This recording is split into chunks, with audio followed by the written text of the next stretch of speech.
I'm Jack Halston, and tonight we're ripping the lid off the Epstein files disaster that's making Washington sweat. This is the kind of bombshell story they hope you're too distracted to notice. But trust me, you're going to want to hear every shocking detail, because what's going on behind closed doors at the Justice Department is beyond scandalous.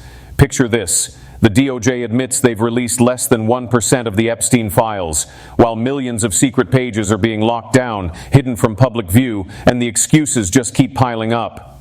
They say they've got over 400 lawyers combing through mountains of documents, yet the files that have come out are so redacted, they look like someone took a black marker and went to war. Whole pages, blacked out. Names of living, breathing alleged co-conspirators vanished.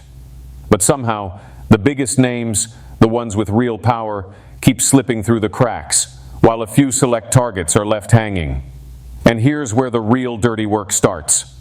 Congress passed this so-called Transparency Act, but filled it with so many loopholes you could drive a private jet through. All it takes is a whisper of national security, or a politician deciding something's classified, and boom, names disappear, documents vanish, and the cover-up rolls on. And when things do leak, it's never the elite who get burned. Victim info is exposed, their privacy trashed, while the rich and connected still hide behind their lawyers. Want to talk enforcement? There isn't any. Congress can't do a damn thing. No handcuffs, no penalties, nothing to force these secrets out. You want to know why? Because the law was built to protect them, not the truth. The team on this so-called review? Hundreds of specially trained lawyers and document analysts. But when a big name like Leslie Wexner gets dropped, suddenly there's an accident, and other major players just happen to stay in the dark. The Justice Department claims it's about protecting victims, yet somehow the only people getting exposed are the people with no power, while the rich and famous always seem to catch a break. Remember the pages with every single line blacked out? The system is a joke. Want more? The same top brass signing off on these secrecy games? Trump's hand-picked loyalists, lawyers with zero skin in the game, running the show for his political vendetta, while career prosecutors are pushed aside, fired, or shut out completely. So who gets protected? Not the victims. They're left to fight for scraps, while the high rollers use the law to keep their friends and enemies off the record. Here's what they don't want you to see. The game is rigged. Trump's people get to decide what you see, what stays hidden, and who takes the fall. Want an example? Bill Clinton's name and face blasted everywhere, while Trump's friends scramble to cover for him, and when his name pops up, it gets yanked and then tossed back up only after a public outcry. If this sounds like a circus, that's because it is. A never-ending redaction rodeo run by people who care more about saving their own skin than exposing the truth.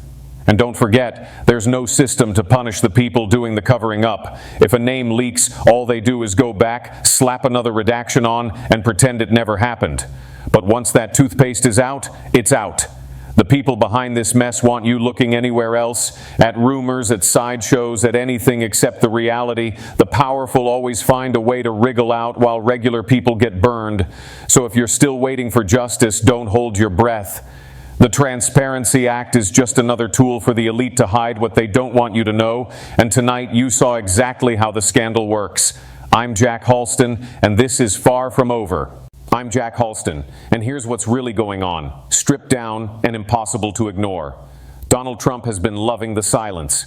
While the Epstein files are slowly creeping out, while the pressure is building, suddenly the headlines are flooded with chaos about Venezuela, Greenland, Cuba, Panama. That's not accidental, that's noise.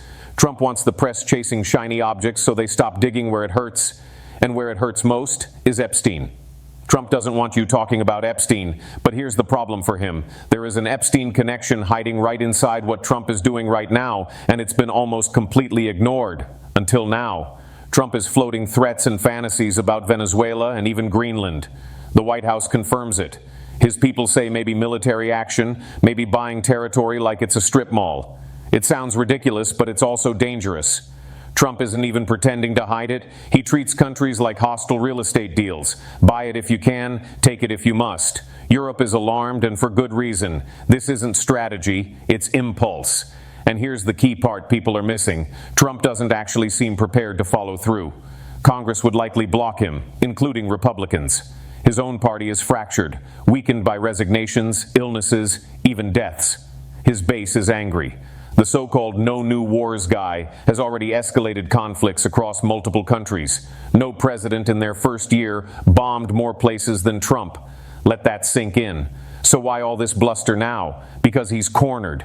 He wants to scare people, distract people, and most of all, redirect attention away from Epstein. Even senators are saying it out loud now. This noise is meant to pull your eyes away from what's happening at home. Healthcare costs exploding, families losing food assistance, prices rising, and sitting underneath it all, the Epstein files inching closer to the truth. A truth that looks very uncomfortable for Trump. And then comes the part nobody wants to talk about.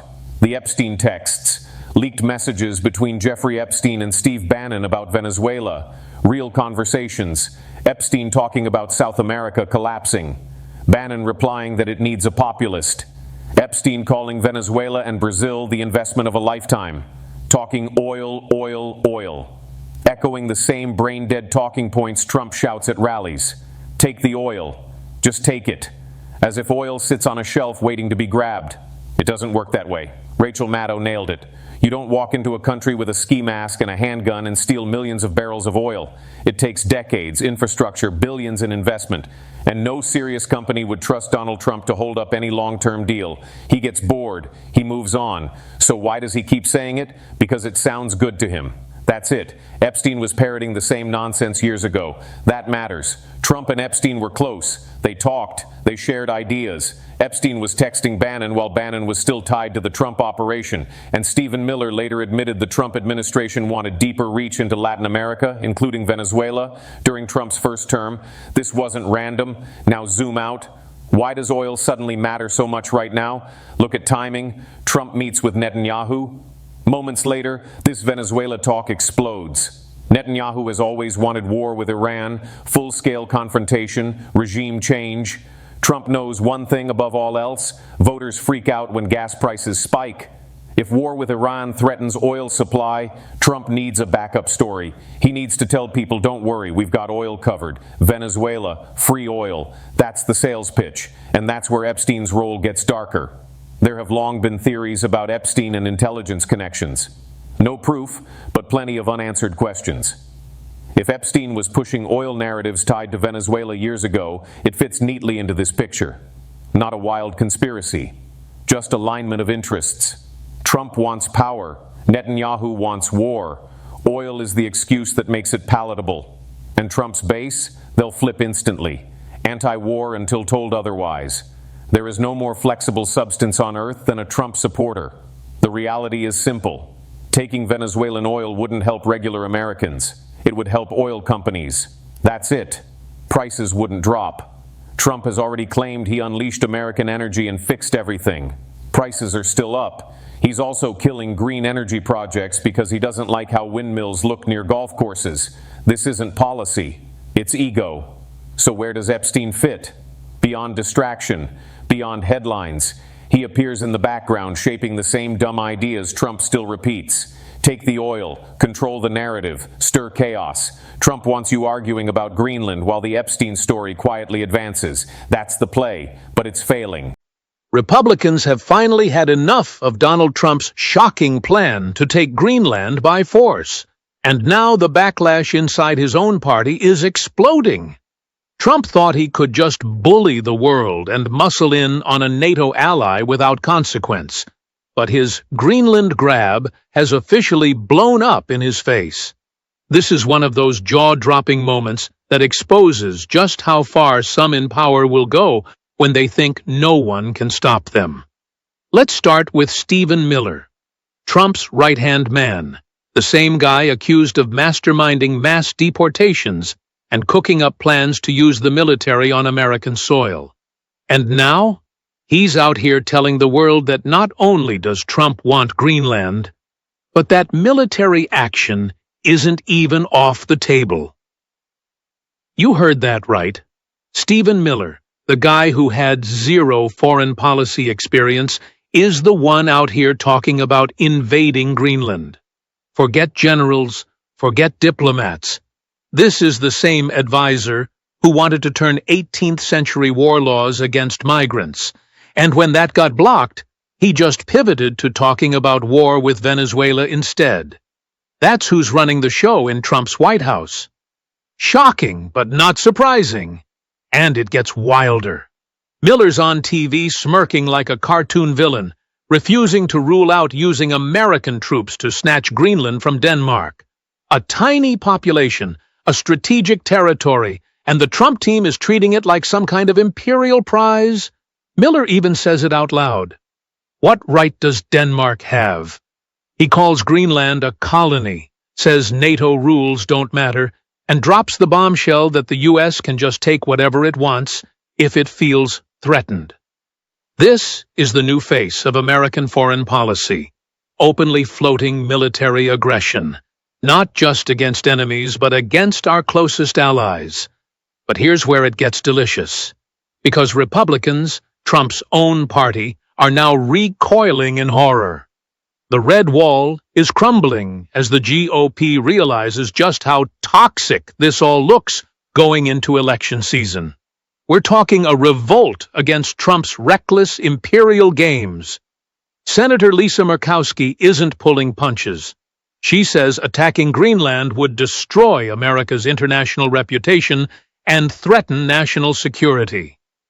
Representative Blake Moore calls the whole idea needlessly dangerous, warns it would be seen as an attack on NATO, and flat out says it could cause a NATO civil war.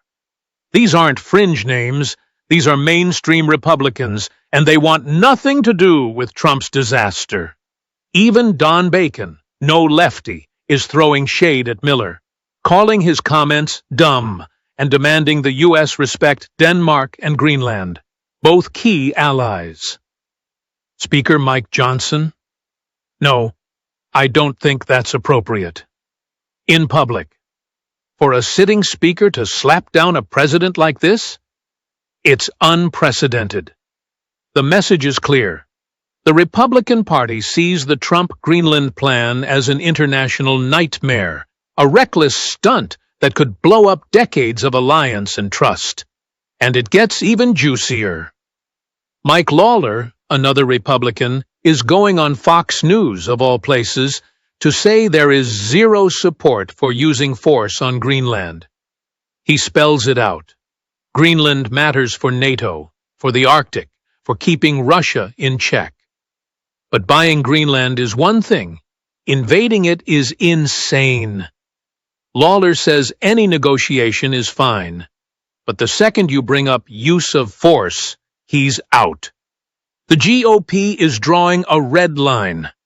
No more imperial fantasies, no more playground bully politics. Trump's bluff is being called, and the party's not backing him.